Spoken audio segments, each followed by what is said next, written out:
Welcome, Prof.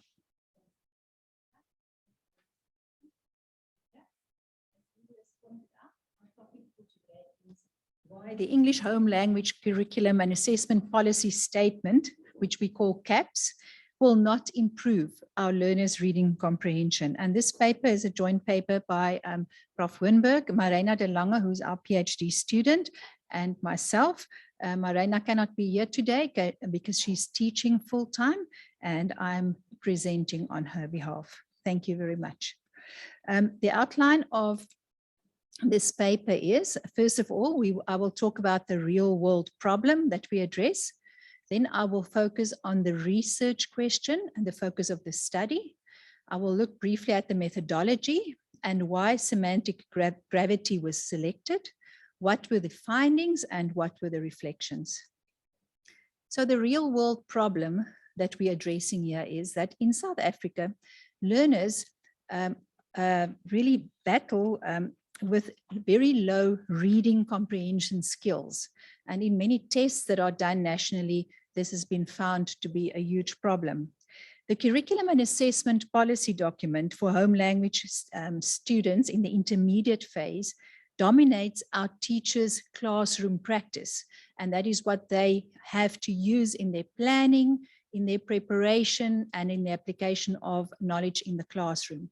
However, what we also find is that teacher education programs often ignore this document. And thus our novice teachers are thrown in at the deep end. And we are involved in teacher preparation and pre-service teacher training. And what we find is that we identified a problem with that. So our research question is, how effective are the assessment requirements in the CAPS document and its proposed amendments in supporting the reading comprehension of learners in the intermediate phase, which is in our country grades 4 to 6. The methodology that I want to refer to here is that the CAPS requirements for assessing reading comprehension were examined with the aim of laying the groundwork for an improved policy framework. How could this be improved? And there you will see an illustration of the document as it is available on the internet and available to all our teachers. So I would like to stop for a moment on why semantic gravity was selected. And in order to probe more deeply how CAPS understands formative and summative assessment of reading comprehension, the study used legitimation code theory and specifically the dimension of semantics, which speaks to the heart of meaning making. Our focus is on semantic gravity and the degree to which meaning relates to its context, with a stronger semantic gravity being more dependent on meaning in its context, and a weaker semantic gravity less dependent on meaning in its context. A weakening semantic gravity would involve stating the general principles of assessment, which are abstract and independent of context, whereas a strengthening semantic gravity would involve applying these principles toward competent assessment practices. On the slide in front of you, you will see that we used semantic gravity to evaluate the assessment of reading comprehension in the CAPS document and to uncover the understanding of the structures and the mechanisms. And you will see the codes that we gave for a weaker semantic gravity, the description of practice principles, semantic gravity 1, and examples you can see on the slide are the purposes, the principles and definitions of formative assessment or summative assessment with examples of that. Semantic gravity 2, the practice implications. What are the general implications for formative assessment practice? For instance, tasks should target difficulties, or summative assessment practices where tasks should integrate language skills. The stronger semantic gravity, SG3, would imply the practice guidelines, the specific guidelines and exemplar for formative or summative assessment practice. For example, marking memorandums or on comprehendum. Our SG4 here, the practice logistics, which is the details and the logistics of practice, which would include an exemplar of practice, the number of comprehension tests required, etc. And then we identified SG5 when we found no semantic gravity with no logical relation to context, where we found random or illogical statements which we tried to make sense of. So what did we expect to find when we looked at CAPS? We hoped to find the principles underpinning the assessment practice and the implication of practice that would arise from these principles, with logical and principle guidelines for assessment practice, and maybe some logistical issues. Okay, there's a little sign coming up of something going to power off. Thank you. So in the figure, you can see what we saw as an ideal semantic gravity profile for assessment policy, with where as you can see on the graph, with the SG1 practice principles on the weaker semantic gravity scale and the practice logistics on the stronger semantic gravity scale. What did we find? What we actually found in the document, you will see that when we look at distinguishing between contextualization and abstraction, it is a particularly useful instrument to use in policy analysis, as it can reveal the strengths and the weaknesses of a policy document such as our CAPS document. And what we did was the level of coding was done first without the translation device, just to give an overview of the document, and then a second level translation device was used to code different sections of the document, as you can see from level SG1 to SG5.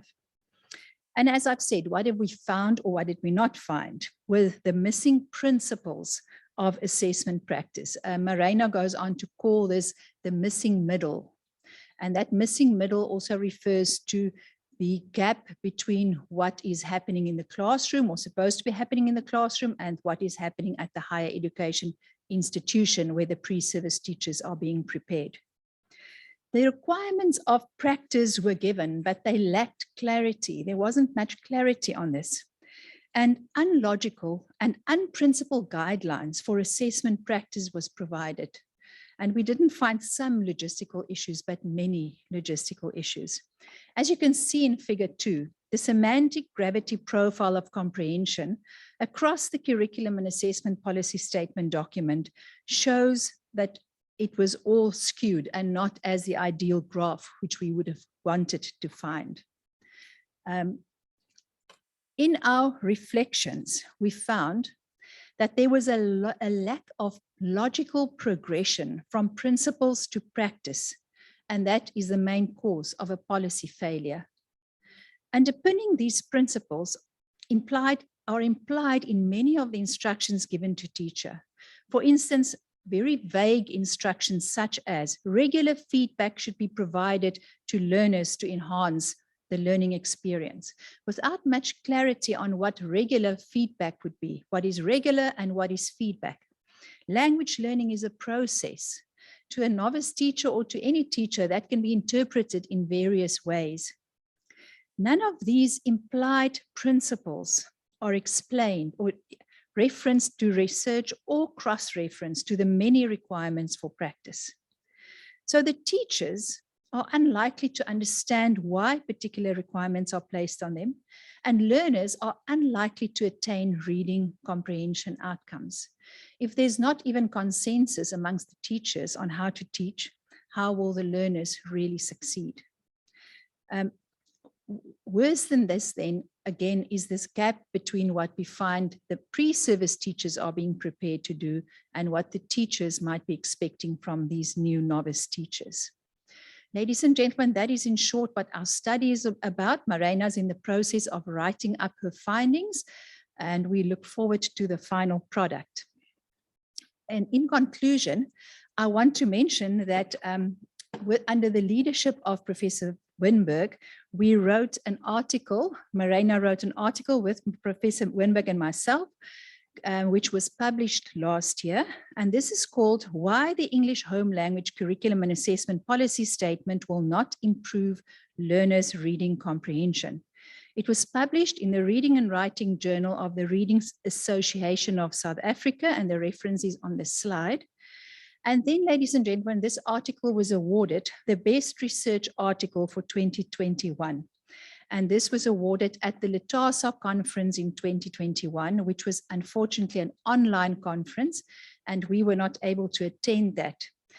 After the conference, conference organizers or the association contacted us and handed us our awards, but I have not had the opportunity to hand the award to Professor Winberg and to thank her for her leadership and her initiative in the article. And I would like, ladies and gentlemen, to use this opportunity and to say, Professor Winberg, thank you for your leadership. Thank you for showing us the way. And may I please hand you your award for the best research article.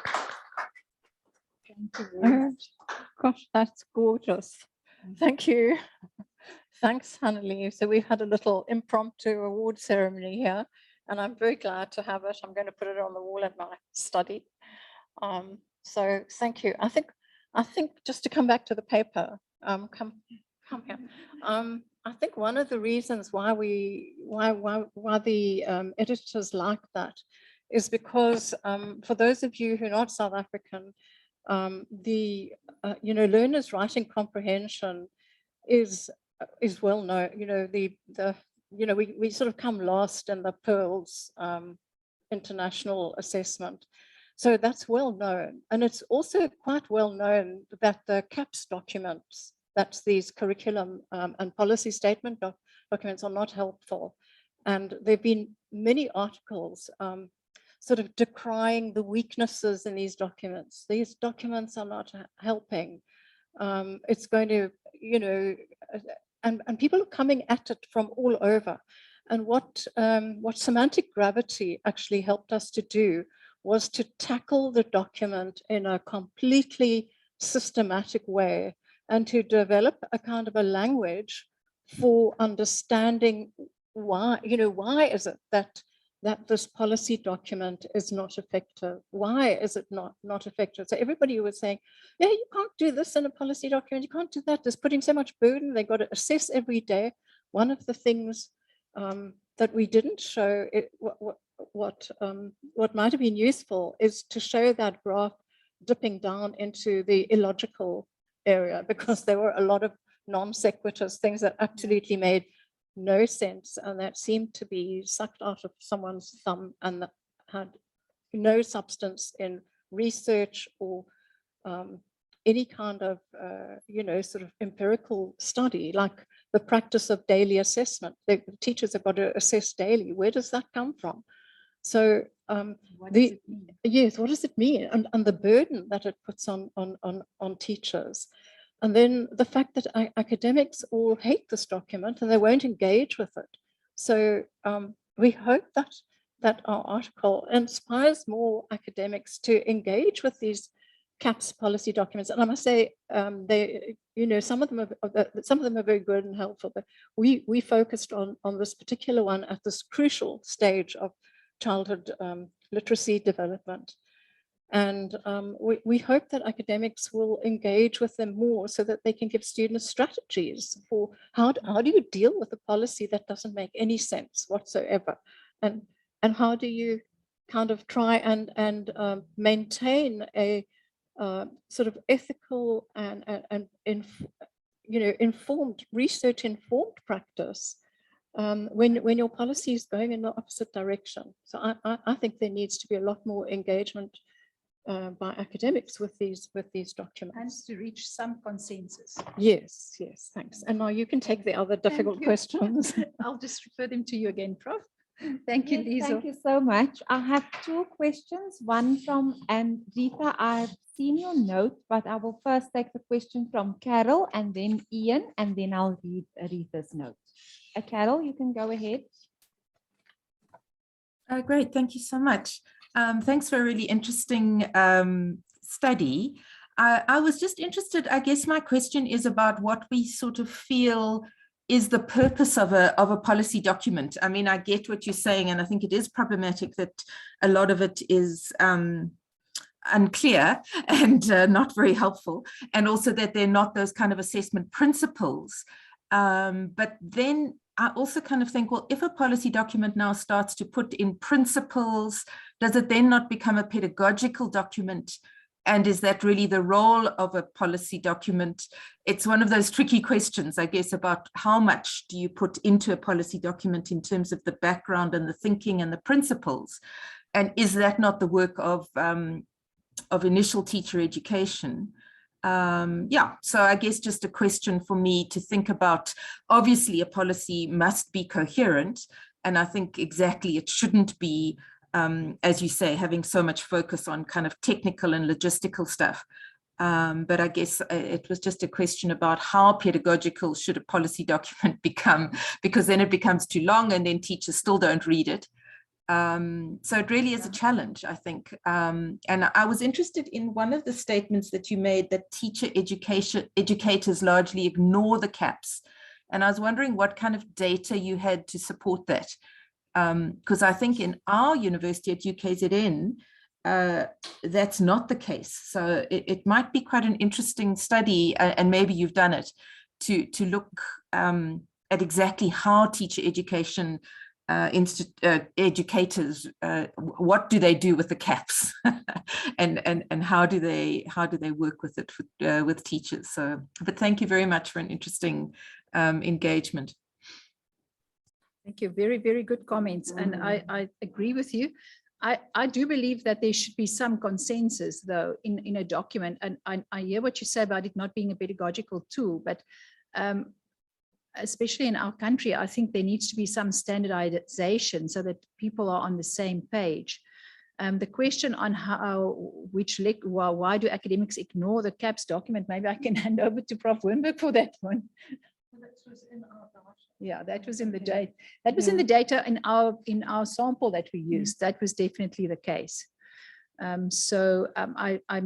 know we cannot generalize, and it's not to say that it happens across the board, but that it happens, it is something that was shown in the data, and also from the feedback of the students. Thank you. Ian, you up next. You can go ahead. Thank you. Thanks very much. Thanks. That was really interesting. I have a master's student who's just submitted her half thesis, and she was looking at the CAPS EFL document, English First Additional Language, and at how the teacher is construed or reflected in that document using LCT and SFL. And of course, one of the challenges we came across was it's this massive document. How do you segment it to have sort of consistent units of analysis to look at when you're studying it? So it's a bit of a technical question, but I just wondered how you segmented it for analysis. Am I going to hand that over to Prof? Okay, we unfortunately don't have Maryna with us, so we kind of speaking for Maryna. First of all, the CAPS document is part of the larger study on the preparation or non-preparation of intermediate phase teachers for teaching first language English at that level. So it's a smaller study that was published out of the larger study, and Maryna has actually kind of done the final document for her thesis. Now she's going to get some feedback on it from us. So there were other parts of the thesis which included interviews with the teacher educators and interviews with the novice practitioners. So the students who'd recently completed training around as home language teachers or English first language teachers, and moving into the classroom. So the students, or now novice teachers, were absolutely unanimous. I don't think we found a single one who didn't feel that they had been thrown in on the deep end, who had not heard about CAPS in the classroom, who were not prepared for, they were absolutely unprepared for the logistical load of this daily assessment and these requirements of the that are put on them by CAPS. So that was from the new practitioners as they got. The more, we also had a focus group interview with people that were more experienced, with the subject advisors, and they of course have and school principals, etc., who all came in with different perspectives. The academics that were interviewed were more clear on things like the principles, and they did have some critique of CAPS, but they felt that its place wasn't in the academic classroom. That is something that they have to deal with when they're professional teachers. So they were fairly unanimous, I think, our sample. And I just wanted to say that I did say that not all CAPS documents are created equal. We looked at this one, this was our focus, and particularly because it is such a crucial stage of literacy development, that grades 4 to 6, and that's where the international PEARLS assessments are done, and that's what really made us focus on that level. And unfortunately, I think probably of all the CAPS documents, the one guiding that is the worst, really the worst. And yes, we take all the points, and there's policy and policy documents. So CAPS is not a very high level policy document. CAPS is guiding classroom practice, and for it to be guiding classroom practice without a single reference in the book, while you don't expect it to have a list of scholarly references or anything, but without a single reference, without any kind of substantiation for why there is daily assessment and other weird and wonderful practices, it's a real strain and puts an enormous burden on the teachers to have an assessment task every day. It's ridiculous. Thank you. Ian, are you sorted?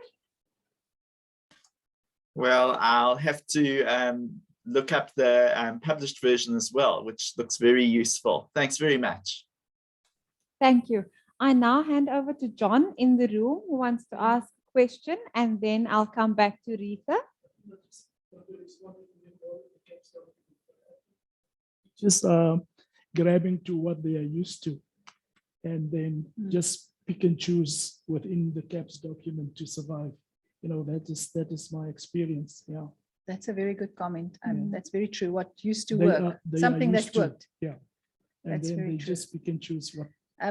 If we also consider how many curriculum changes we've gone through in this country in a very short period of time, and every time the teachers had to be retrained. Exactly. Which I think is very overwhelming, considering how much work a language teacher anyway has. Yes. Another complication in our country is the fact that we're looking at home language English, whereas most of the learners in the English home language class are not home language speakers of English, which makes it even more complicated. And I'm speaking on just in my case of my English home language class at my institution. There are no English home language speakers in that class. They are all second language speakers. Okay. Thank you so much for that. Rita, do you want to speak to your 2 comments, or can I carry on and read them? Rita, do you want to unmute?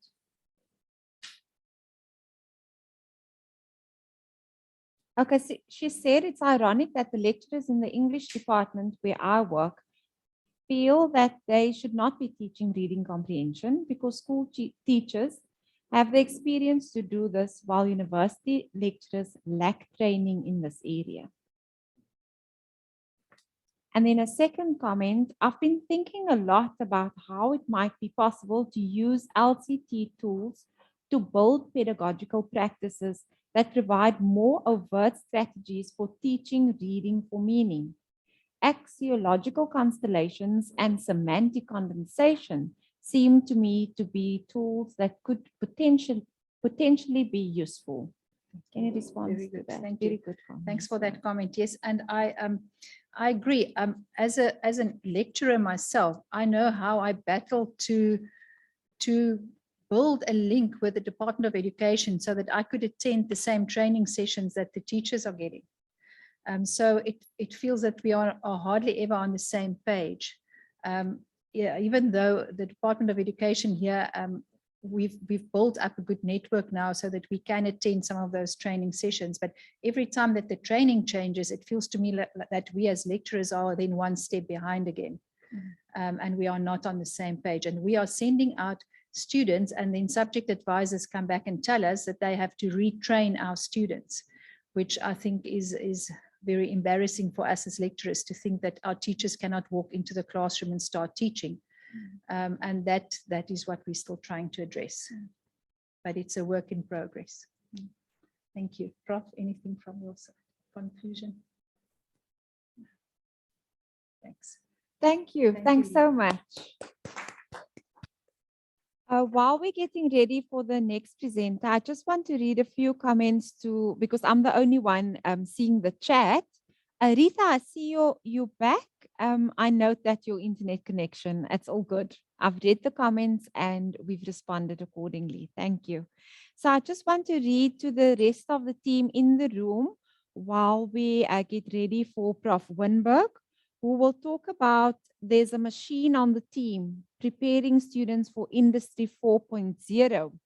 So general comments include great energy with which the presenters present, very easy to follow the session. Thank you, SA.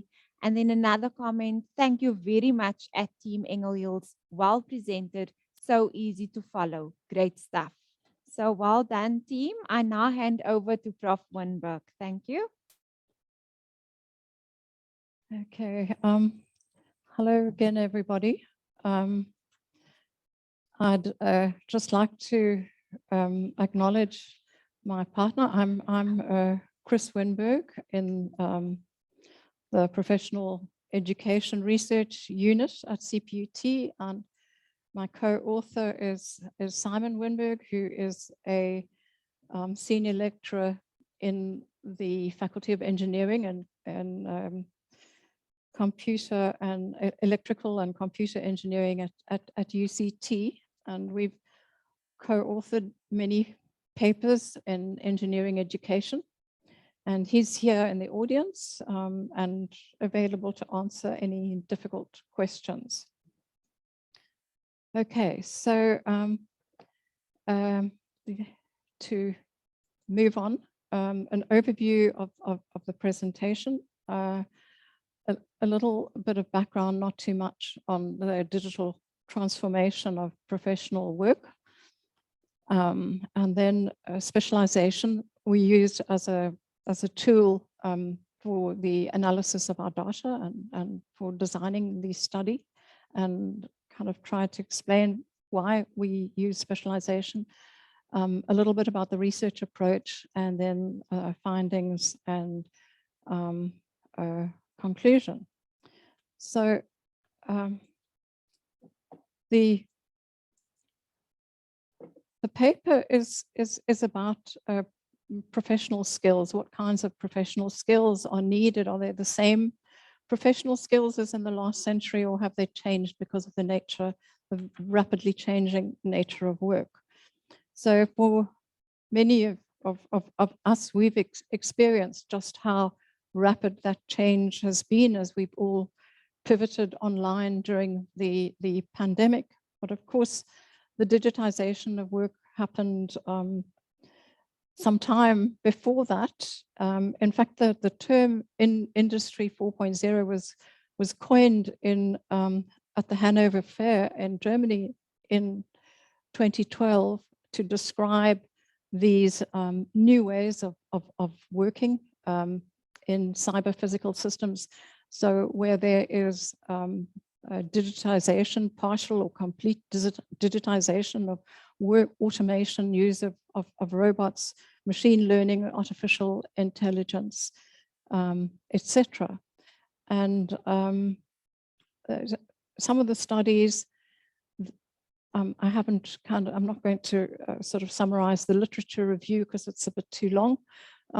But some of the studies, just focusing on professional skills, some of the studies seem to say that this is a massive challenge for professional skills, not only of engineers, but across the board of professions. And there's involved changes in terms of place where you do the work, when you do the work, the kinds of tools that you use to do the work, as well as evolving professional identities. Other studies have shown that the work does tend to be more flexible, and that these new technological skills enable and constrain perhaps different types of communication and collaboration, how we collaborate. And other studies are saying, look, the basis of professionalism persists, whether you're in a digital environment or not. And that the important attributes of things like emotional intelligence, empathy, altruism, reciprocity, these are professional attributes which cut across time and place, etc. Those are the important things. And so what we wanted to know in this study, and I think here's the research question, is so what do the actual employers say? So the literature there's no consensus. Some of the literature says this is all hype. These digital skills are changing professions is hype. Other bits of the literature are saying actually professional jobs are being decomposed and disaggregated into smaller tasks, and machines are doing that. And this is a huge threat to the professions. So we thought we would go to the horse's mouth, as it were, and try and figure out what the employers themselves valued. So employers in companies that had sort of become digitized, and I'll do the methodology, how the companies and people to interview were selected in a moment, just because the study was underpinned by specialization. Just a brief explanation of why specialization. We could have used another dimension, I'm sure, but we thought that specialization was really important. It would help us to understand, people talk about socio-technical, for example, they talk about cyber physical, but to unpack those terms and to really understand what they mean, what it actually requires in terms of the epistemic relation to work and the social relations to work, would be useful to have a consistent and logical way of looking at work in these new environments without just putting labels on them like socio-technical, which is kind of gives you an idea of the kinds of skills maybe that people need, but they are not very precise terms. And we could get to a level of precision in LCT, especially when I show you the translation device, that is simply not possible when you are describing things in more kind of generic and vague ways, like cyber physical, socio-technical, etc. So just to remind you, I'm sure everyone in the audience doesn't need reminding, but so in specialization, you have epistemic relations, and social relations. And in our case, the epistemic relations are to digitized environments and digitized work. And so there would be workplaces, we imagined, where the epistemic relations were stronger, where there was scientific or technical knowledge was very important, and knowledge of digital systems in particular to practice, and where there would be weaker epistemic relations where the knowledge of digital systems, socio-technical knowledge would not be that important in the workplace. And in terms of social relations, the stronger social relations would mean that there was that there were particular social dispositions that were important in these new practices. And if it was SR minus, that in fact it was kind of same old professional skills, and that they were not particularly changing in the new environments. So that was what we were trying to, why we use specialization, and we hoped that specialization would then reveal the relative strengths of the epistemic relations and the social relations, and particularly when new technologies were introduced into digital environments. Okay, so just a few words about the methodology of the research approach. So we identified a number of companies. There were more companies. These are the 12 that we've used the interview data from. So in selecting the companies, we tried to get a wide variety of industries. So if you can read the table, there are practices. There's typical kind of ICT companies. There's financial services, engineering and construction, agriculture. There's companies in food and beverage industry, etc. So there's a wide variety of companies. But of course,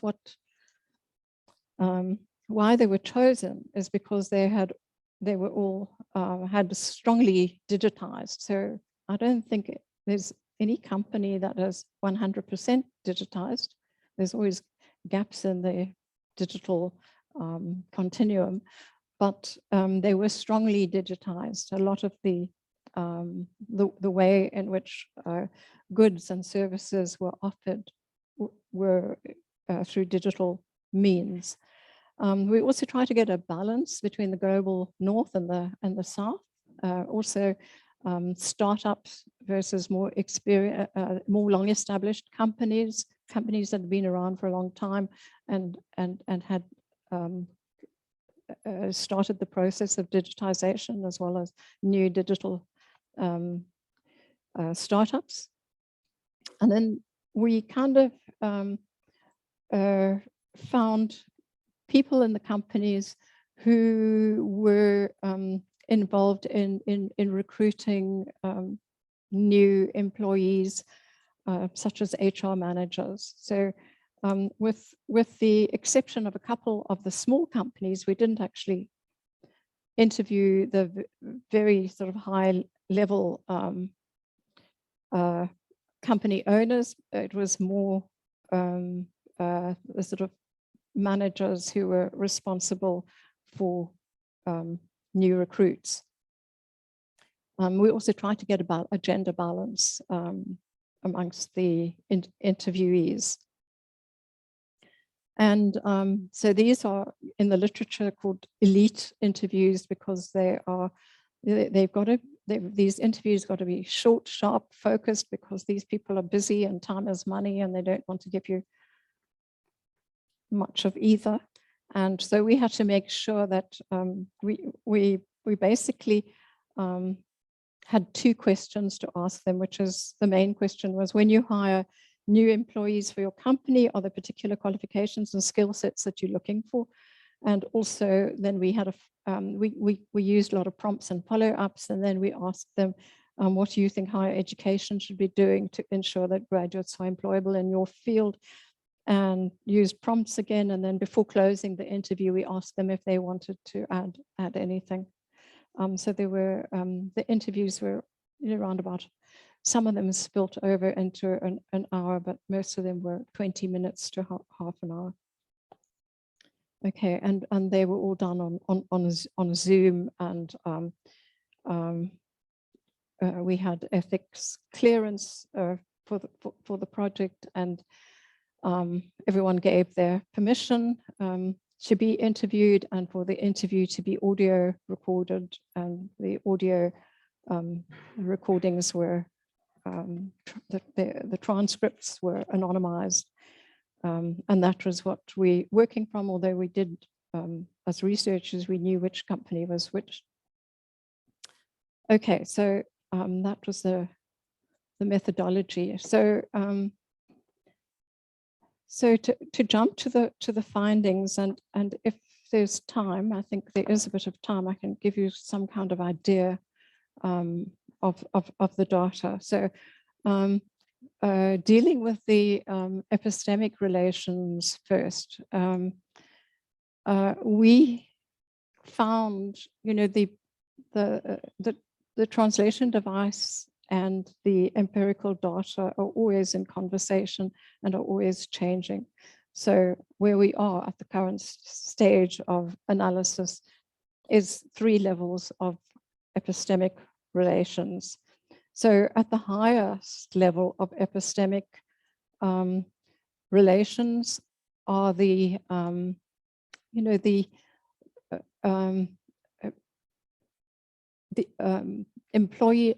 employees who can contribute to the digitization, to the further digitization of work in the company. So that's the sort of cutting edge of digital expertise, and those would most often be ICT professionals or computer software engineers, etc. And a lot of companies were employing computer engineers, even if they were not in the banking sector, for example.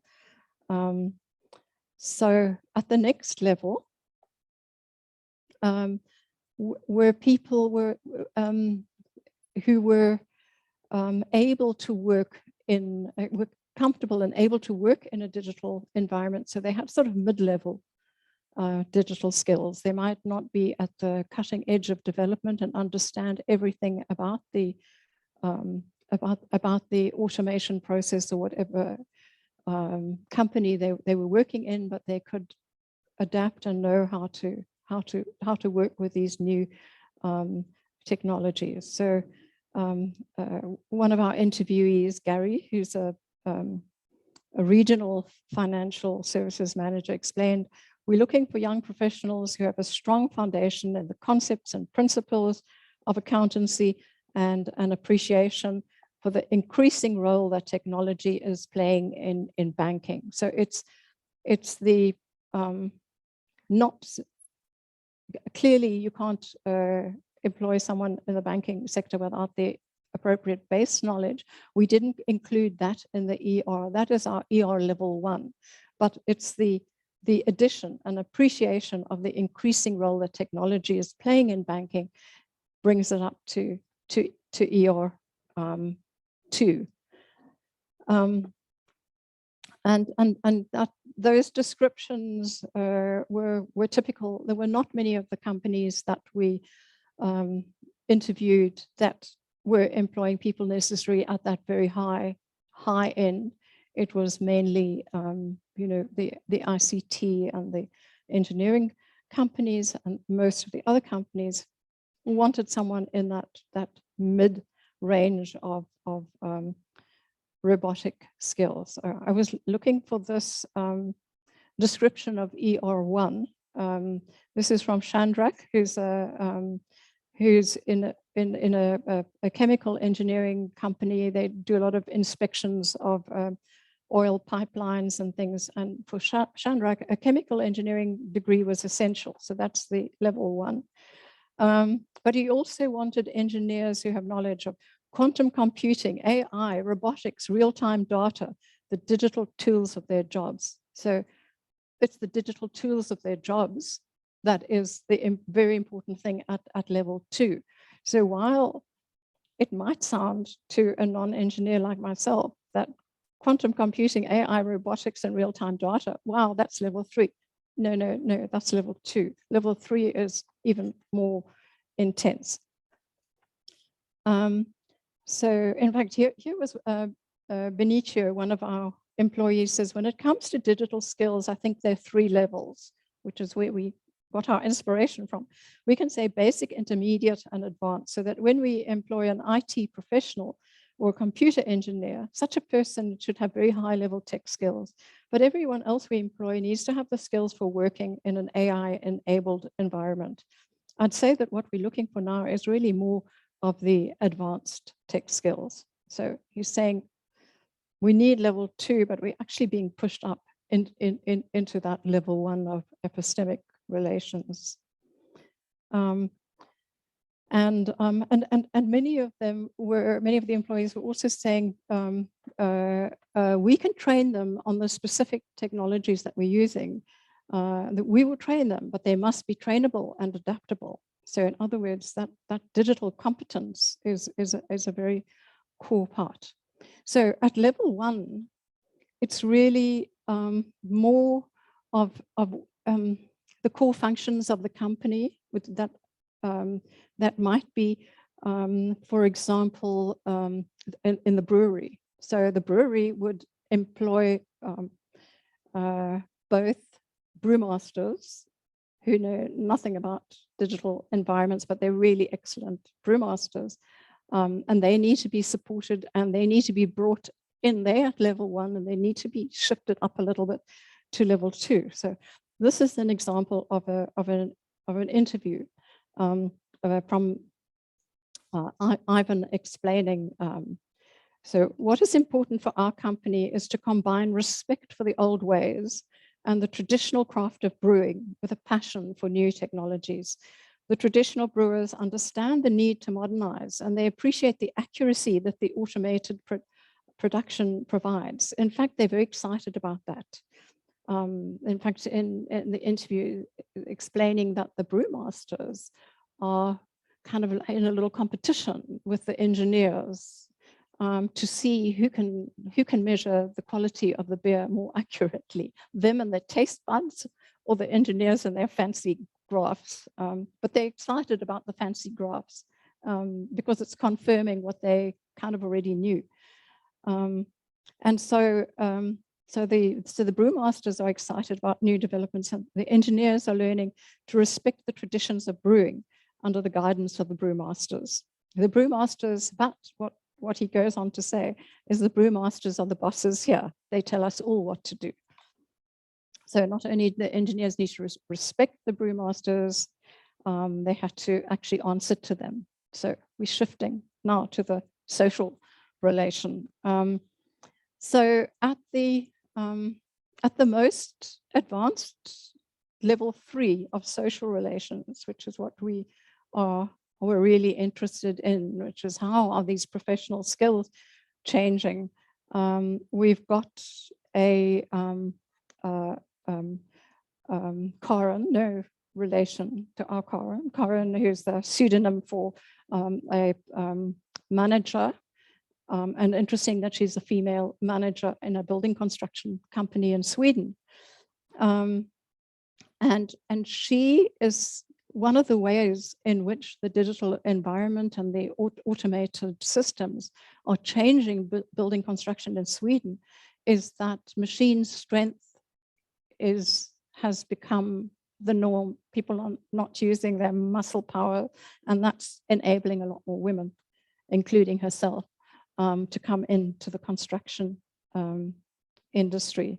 So it's so something like that, seeing a transformation in social relations, having women foremen on the building site, etc., is what we decided was level 3 social relations. So a fairly substantial change in the social relations. Level 2 is that there is some difference. I'm having a bit of difficulty that there is some change in the in workplace practices, and that's kind of inevitable in the case of for example, architecture. There's been a shift from the architect. The architect does the design, and the builder does the building and takes care of the technical problems. That separation between design and technology has become a completely artificial one. So those are, that's maybe pushing up higher to level 3 social relations. But I think again, we tended to see that middle band, the level 2, more prominent, that there were slowly changing practices in the way that work happened. We did the interviews incidentally in 2020, so we were already starting to see some of the pressure of the pandemic and how the pandemic was accelerating a lot of this digital shift. Okay, let me move on. And then level 1 is that social relations kind of don't change much or might stay the same. So even though one of Shadrach's engineers or operators, pipe inspectors, will have a drone, will have in his car when he drives out to inspect a piece of the pipe, he'll have a drone to inspect longer than he can see, and he'll have a robotic survey machine to put into the pipe. And so he's extended his vision upwards and inwards and downwards through these digital tools. He still has to report back to the office for permission to do X, Y, and Z. So that didn't change. That changed the epistemic relation without changing the social relation much. Okay.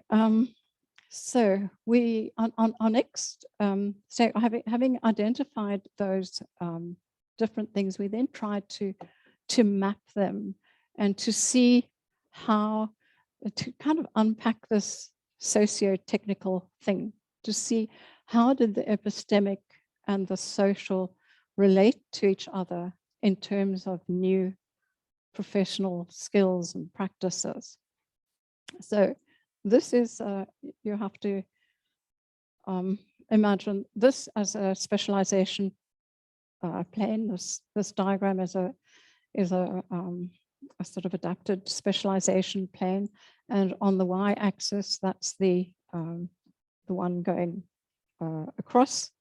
We've got social relations, so weaker social relations on the one side, stronger social relations on the other. And on the y-axis, the vertical axis, we've got stronger epistemic relations and weaker epistemic relations at the bottom.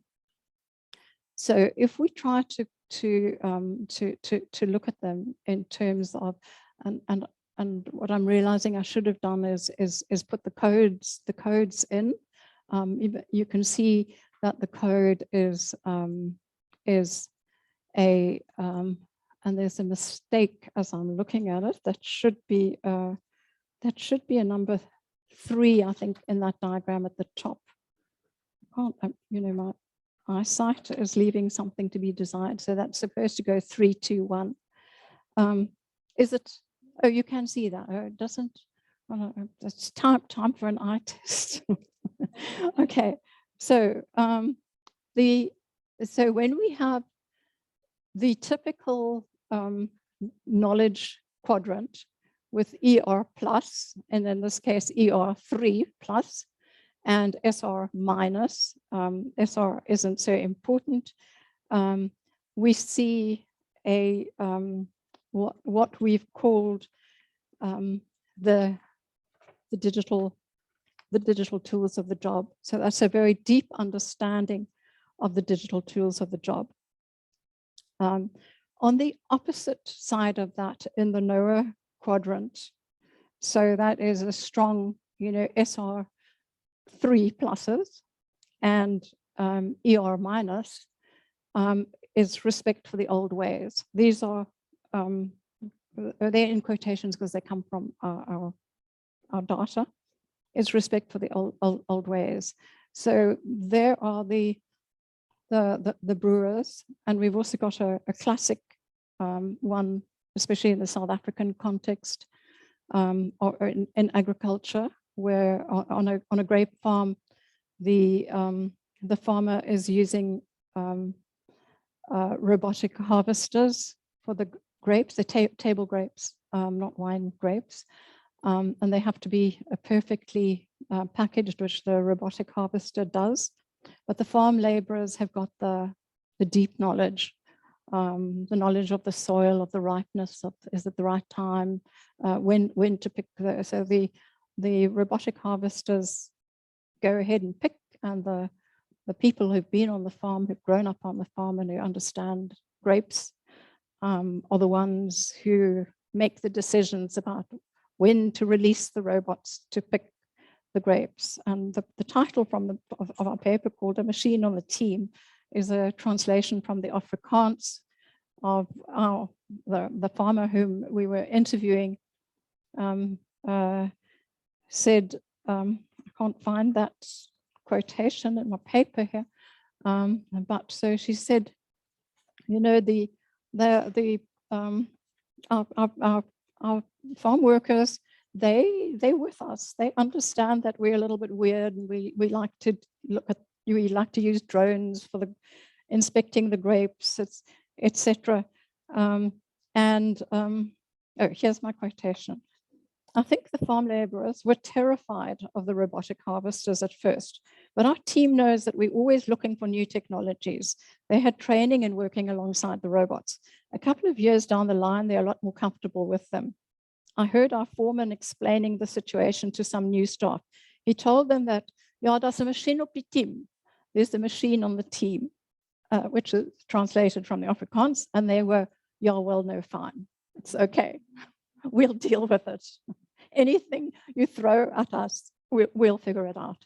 But the interesting thing was, in the interview with the farmer, she felt that the farm workers were very secure in their jobs. They understood what the robots could do and couldn't do, and where their particular strengths were. Okay, oh, I'm running out of time. Okay, so the middle section, which is the ER plus, and then different varieties of SR plus and minus, was really interesting. And the first one was, do their eyes light up, which was a quotation from Atva, who runs a IT company in Rwanda. She says, when I think about the interviews I've conducted over the past couple of years, I can identify the person who will be able to contribute to our company's vision. I will usually ask a question about a new technology, something like cloud computing or IoT, and wait for the response. The person whose eyes light up and can't stop speaking about it, well, that's my next hire. So it's that kind of passion. So that might be at a fairly low level of social relations, but that is what a lot of the employers were looking for. And in a way, it's not surprising. I mean, these employers have spent a fortune on digitizing their work, so they actually want employees who are excited and who love the new technologies. And the next one has got two sections. First of all, the digital twin. So the digital twin is a digital copy of something. It's usually something quite expensive, like a cruise ship or something. You have a digital twin of it, or it can be a machine. And that the operator in the engineering company is working with a digital twin, and the captain is driving the real, you call it driving a ship, sailing a ship, steering the ship on the high seas, and the operator can explain what is going on where, and it's a weird concept, and so that the operator has the digital twin, and the person with the real machine has a digital twin of the operator, and they have to learn to work in this space, which is it's a really interesting space, and I think it's a space that is going to be used more often, from judging from our interviewees. And then there's something which is called, which a lot of the employers refer to as the last mile, which is that section of work which has not yet been digitized. So one of our startup companies I think it was in Kenya, was about, so the guy had a whole team of digital marketers who knew the market really well. But what was frustrating him was that at some stage there was a real product and a real thing that had to be installed in someone's home, and that was called the last mile. And how do we digitize that? And that's where people are looking for folks who got the ER3 pluses to help innovate in the last mile.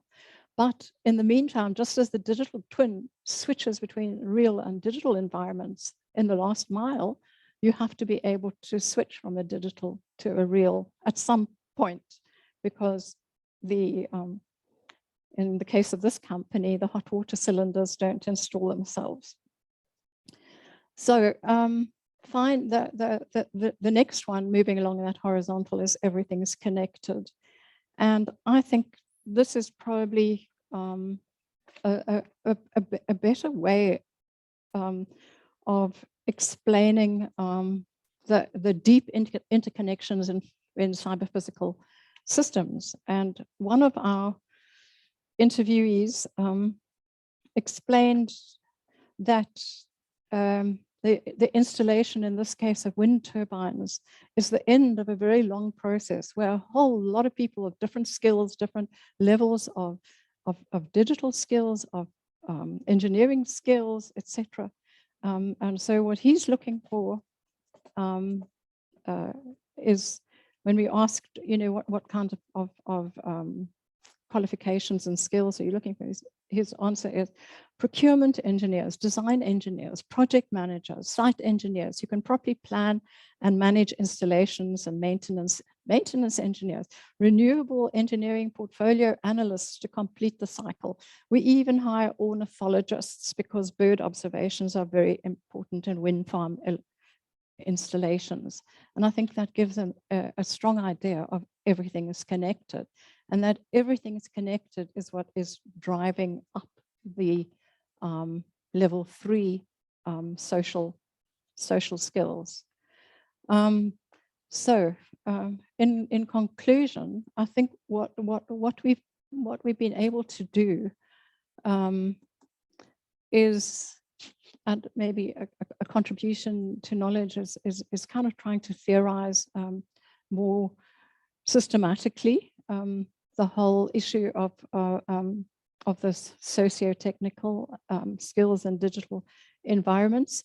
And also something that struck me was, I think we've tried to change why we were interested and why we used terms like "do their eyes light up" and the digital tools of the job and respect for the old way, is that we're trying to develop a new discourse for describing professional skills. Teamwork just doesn't crack it anymore. It's so way beyond teamwork that teamwork is no longer a good descriptor for professional skills.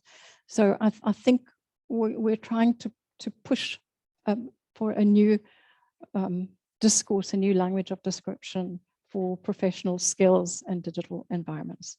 And I'll end there. And I'm sorry if I've gone over time.